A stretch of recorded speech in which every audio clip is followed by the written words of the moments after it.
Nama saya Indra.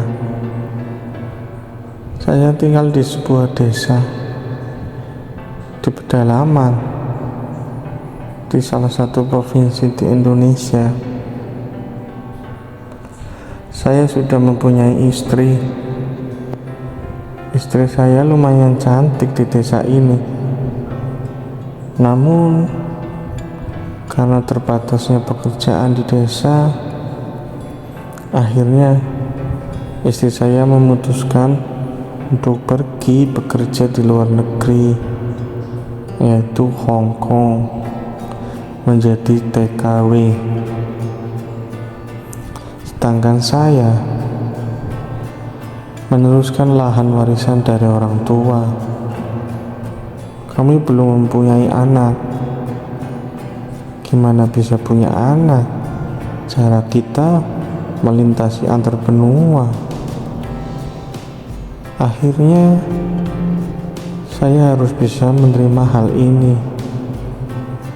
Tapi istri bilang kerja di Hong Kong hanya untuk 3 tahun saja, untuk modal usaha kita di desa.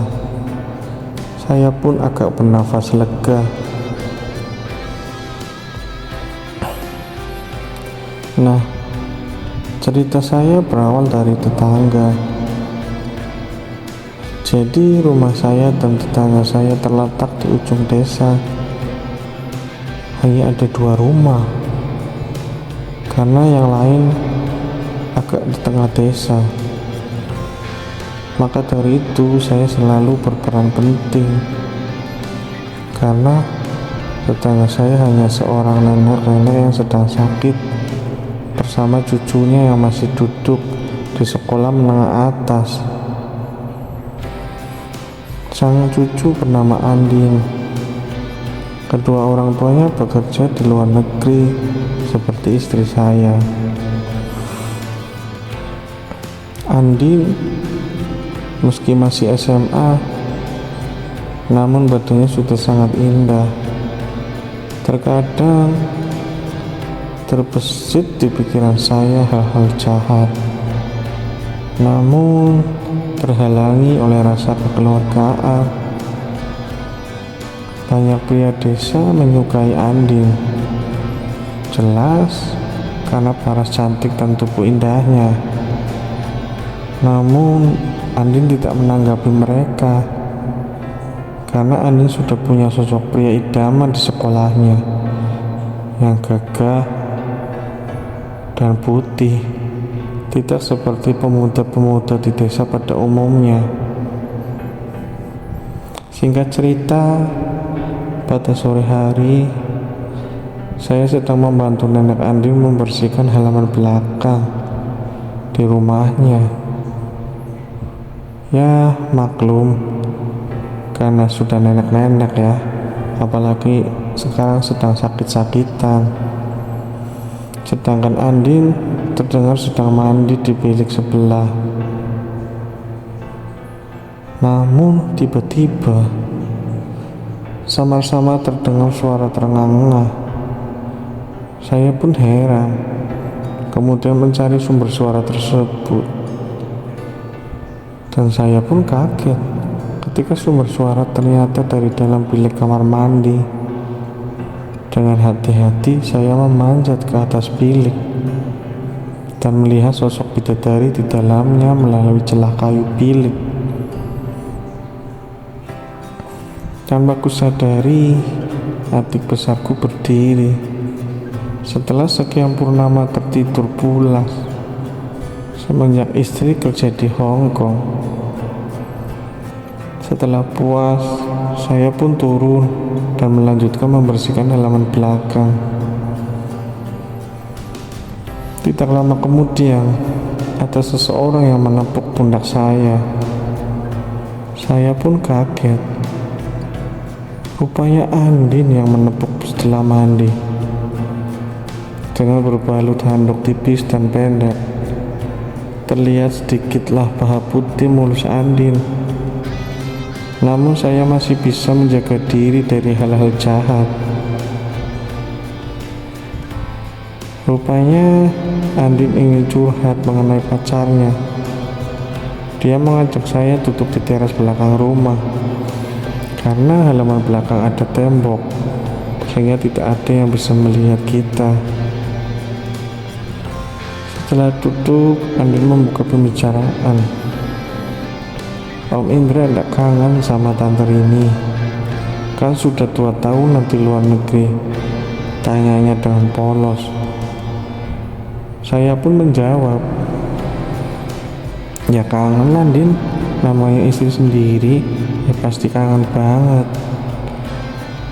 Andin pun membalas, oh gitu, terus om kuat ya nahan gituan?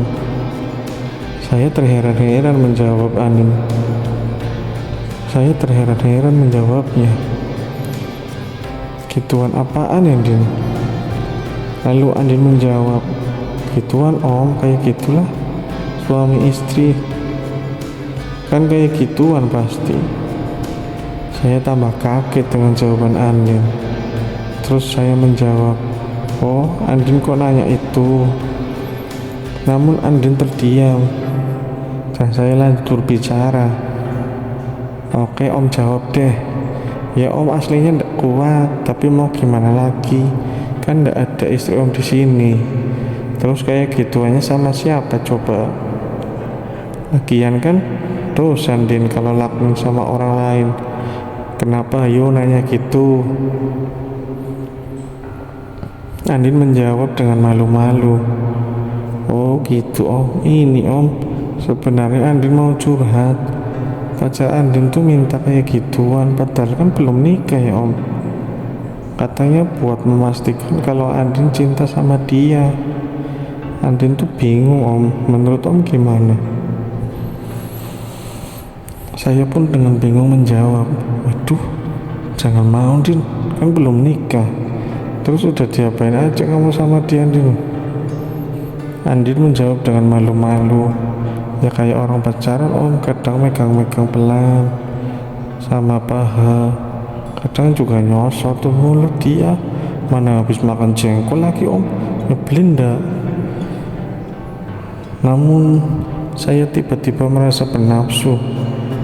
Emang Andin suka dipegang om? Emang Andin suka dipegang pelan-pelan gitu? Nggak enak tahu pelan, enak yang agak keras nggak sih? Andin menjawab bercanda, ya pelan aja enak om, apalagi keras. Andinmu tertawa tergigih-gigih. Saat itu tiba-tiba tangan saya bergerak memegang bubanya yang masih ranum. Pelan-pelan. Andin terkaget-kaget dan agak menolak. Namun saya pegang lebih kuat. Dan ternyata Andin mengerang keanakan. Itu sinyal untuk saya berbuat lebih. Saya pun berkata, gimana lebih enak yang keras kan? Kamu udah gak kuat nih Din, tolongin om ya. Namun Andin cuma menjawab, karena bobanya sedang ciumin. Akhirnya sehingga cerita semua terjadi antara saya dan Andin. Andin awalnya marah, tapi kemudian saya bujuk, dan akhirnya Andin luluh juga. Karena bagi dia saya yang pertama, seorang pria pertama yang mendapatkan cintanya Andin. Akhirnya kami sering melakukannya baik di rumahku atau rumah neneknya. Hal itu terjaga sampai sekarang karena jarang orang lewat sini dan neneknya sakit-sakitan. Sekarang Andin sedang hamil dan keluar dari sekolah. Kami sekarang hidup berbahagia di desa. Ditambah istri saya menelpon, katanya kontrak kerjanya diperpanjang 5 tahun lagi. Saya pun bersyukur. Entah jika istri saya pulang itu urusan nanti. Yang penting sekarang saya dan Andin saat ini sedang berbahagia. Untuk netizen, doakan kami agar diberi jalan terbaik. Saya berniat menikahi Siri Andin.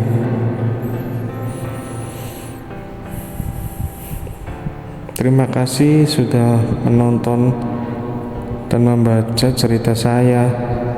Semua cerita ini hanya fiktif belaka. Jika ada nama, lokasi, dan lain-lain yang sama, tidak ada hubungannya. Jangan lupa di like dan di subscribe ya. Kita lanjutkan cerita-cerita selanjutnya.